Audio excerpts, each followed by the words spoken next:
Hello, my bacha party. Now, welcome back again with the second lecture of the class 10th mathematics quadratic equation chapter number 4.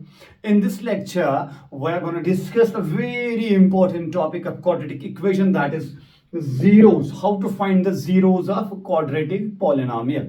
अच्छा, इसको हम एक और नाम से जानते हैं, इसको हम रूट्स भी कह सकते हैं, जीरोस भी कह सकते हैं, आंसर भी कह सकते हो, वैल्यू भी कह सकते हो और सोल्यूशन भी कह सकते हो।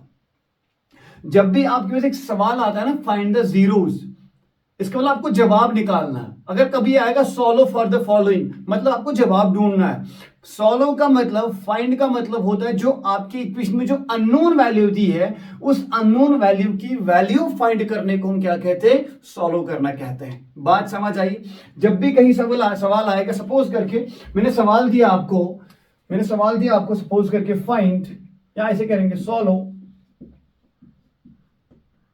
what 6x square is equal to 384। ये हमने सवाल दे दिया आपको, इसको सॉल्व करना है। तो what is meant by this? इसका मतलब है यू है, सॉल्व का मतलब होता है you have to find the value of this unknown. Unknown is here x। Clear?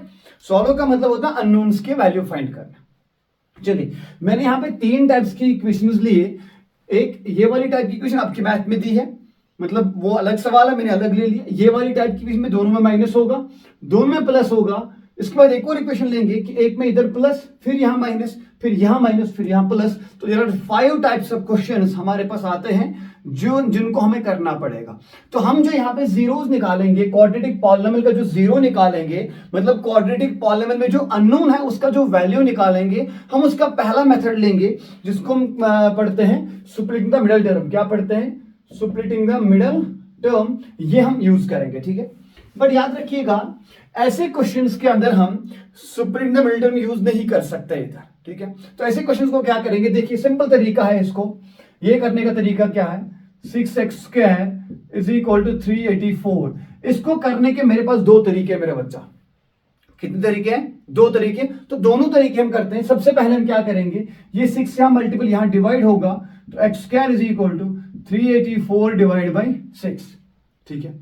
क्या ये ऊपर जो नंबर है, आपको पहले डिविजिबिलिटी रूल आना चाहिए। ये नंबर जो ऊपर दिया 384, क्या ये 6 से डिविजिबल होगा? तो आपको चेक करना पड़ेगा कि ये जो नंबर है, अगर ये 2 और 3 से डिवाइड हो गया तो डेफिनेटली ये किससे डिवाइड होगा? 6 से डिवाइड होगा। तो तरीका क्या है? 2 को चेक करने का तरीका ये है कि जो लास्ट वाला नंबर होगा, जहां 4 दिया है, अगर ये लास्ट नंबर 2 से डिविजिबल है, अगर ये 2 से डिवाइड होगा तो डेफिनेटली ये पूरा नंबर 2 से डिवाइड होगा। क्लियर है पहला?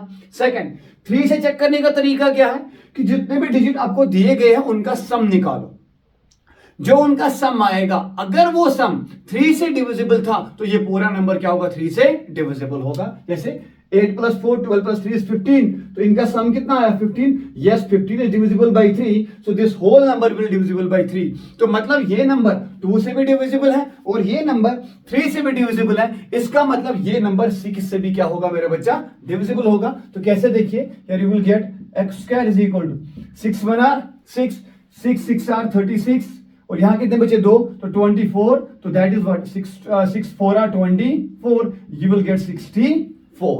Now this square here, it will come out root here, so you will get x is equal to under root 64, you will get x is equal to 8 plus and minus।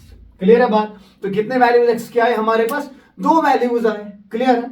अच्छा, ये एक तरीका ये था। दूसरा तरीका क्या है? इसको इधर लेके आओ, तो ये क्या बनेगा? 6x square minus 384 is equal to 0। ना इनके बीच में कॉमन क्या होगा? इनके बीच में कॉमन वही होगा जिससे ये, अगर ये नंबर 6 से डिविजिबल होगा तो वही कॉमन होगा। बात समझ आई? तो मैं क्या करूं, 6 को कॉमन ले लूं, यहां क्या बनेगा? x square minus 64 is equal to 0, because we know that हमने अभी क्या निकाला? 6 से डिविजिबल है, तो ये इसका फैक्टर भी होगा 64। नाउ 6 यहां तो क्या बनेगा? या तो 6 इज इक्वल टू 0 होगा, या तो क्या होगा? या तो x square minus 64 is equal to 0 होगा। इसको लेने की जरूरत है, इसको ओमिट कर सकते हो। इट मींस ये 0 डिवाइड यहां कर लो तो 0 बन जाएगा। You will get x square minus 64 is equal to 0। तो इसको क्या करेंगे? इसको इधर लेके जाओगे तो x square is equal to 64, तो x कितना बनेगा? Under root 64, so x will come out plus minus 8 मेरा बच्चा। अब ये रूल भी यूज कर सकते हो, ये रूल भी यूज कर सकते हो। अगर तुम्हें पता हमारे पास मैथ में क्वेश्चन नंबर फर्स्ट में पार्ट नंबर सेकंड या थर्ड दिया है x square minus under root 15, isn't दिया कि नहीं दिया है? ये एक्स माइनस अंडर रूट 15 वहां पे दिया है। तो ये वो इस पैटर्न में वो क्वेश्चन है, इस वाले तरीके से। तो आप ऐसे भी यूज कर सकते हो, ऐसे भी यूज कर सकते हो। तो ये पहला पैटर्न था जो आपके मैथ में दिया है, जिस तरीके से क्वेश्चन दिया है मेरा बच्चा, हम इस पैटर्न पे ऐसे इस क्वेश्चन को सॉल्व कर सकते हैं। क्लियर है बात? चलो लेते हैं हमारा क्या सेकंड वाला पार्ट जो हमारे पास है।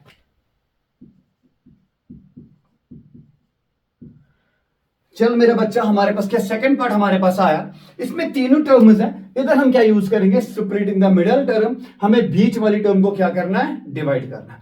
तो बिफोर दैट लेट्स, मैं आपको एक ओवरव्यू देता हूं। हम एक इक्वेशन लेते हैं, x square plus b x plus c is equal to 0। ये हमारी क्वाड्रेटिक इक्वेशन है। कौन सी वाली है मेरे बच्चा? कल मैंने पढ़ा के रखा, स्टैंडर्ड क्वाड्रेटिक इक्वेशन। ठीक है, आप तो भूल जाते हो जल्दी से।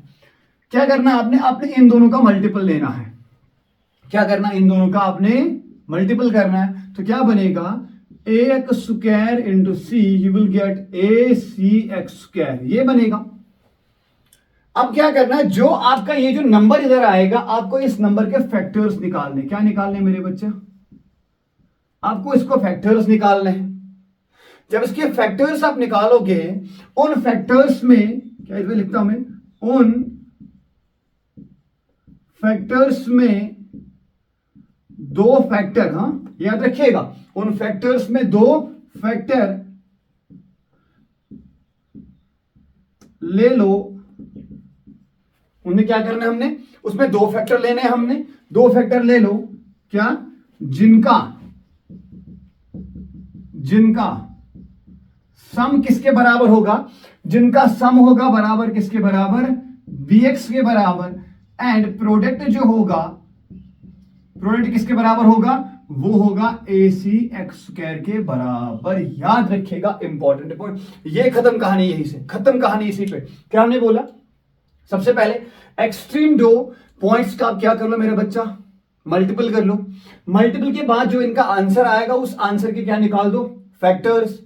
उन फैक्टर में दो फैक्टर ले लो, ऐसे दो फैक्टर जिनका सम इस बीच वाली टर्म के बराबर आएगा, डिफरेंस भी ले सकते हो, वो इसके बराबर आए, और उनका प्रोडक्ट मेरा बच्चा किसके बराबर आए? इस प्रोडक्ट के बराबर आए। क्लियर है बात? चलो इस क्वेश्चन को देख लेते हैं, इस क्वेश्चन को लेते हैं। मेरे ख्याल से इसको छोड़ के पहले थर्ड वाला, ये वाला पार्ट करते हैं। कौन सा वाला? देखिएगा, इजी होगा ये। X square plus 7x plus 10, ये आपके बुक का क्वेश्चन है। इधर में क्या तो 1 दे दो इनको। तो पहले इन दोनों को क्या करो मेरा बच्चा? मल्टीपल कर लो। तो क्या बनेगा ये?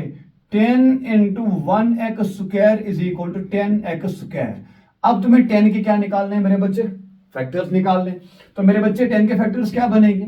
1, 2, 5 एंड 10। यही तो हमारे फैक्टर होंगे। मतलब जिनसे डिवाइड होगा ये 1 से भी होगा, 2 से भी होगा, 5 से भी होगा और 10 से भी। Exactly divide, right? नाउ अभी फैक्टर, इन फैक्टर में दो फैक्टर ले लो, ऐसे दो फैक्टर जिनका सम बीच वाली टर्म के बराबर आए। तो कौन कौन से फैक्टर बन रहे हैं? 5 प्लस 2, तो कितना बनेगा मेरा बच्चा? 7 बन गया। और इनका प्रोडक्ट कितना आ जाए? इस प्रोडक्ट के बराबर।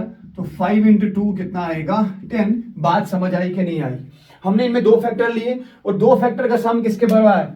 बीच वाली टर्म के बराबर आया, और इनका प्रोडक्ट एक्सट्रीम के बराबर आया। तो क्या लूंगा मैं यहां पे? 1x स्क्वायर प्लस, फिर क्या बचेगा?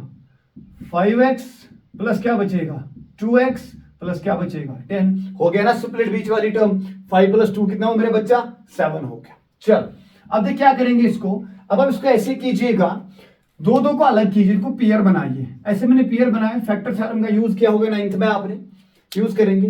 बताओ इन दोनों के बीच में कॉमन क्या है? वो निकाल सकते हैं क्या? x दोनों में कॉमन है, तो x बाहर ले जाओ। तो यहाँ पे 2x, तो कितने बचेंगे? मैंने इस 2x में से एक को क्या किया? चोरी कर लिया। कितने बचेंगे? 1 बचेंगे। तो x प्लस क्या बचा? साथ में 5।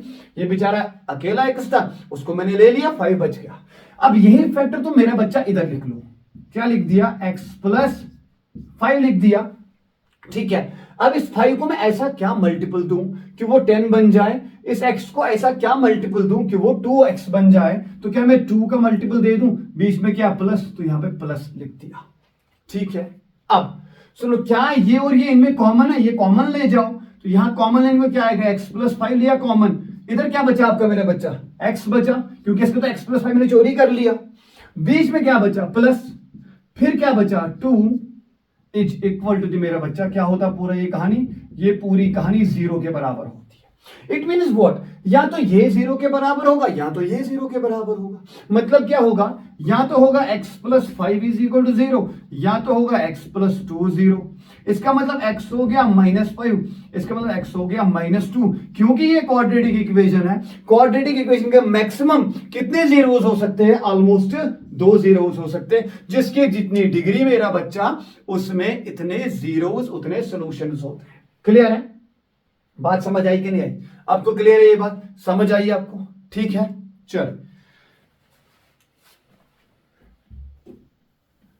चले थर्ड वाला पार्ट लेते हैं हम।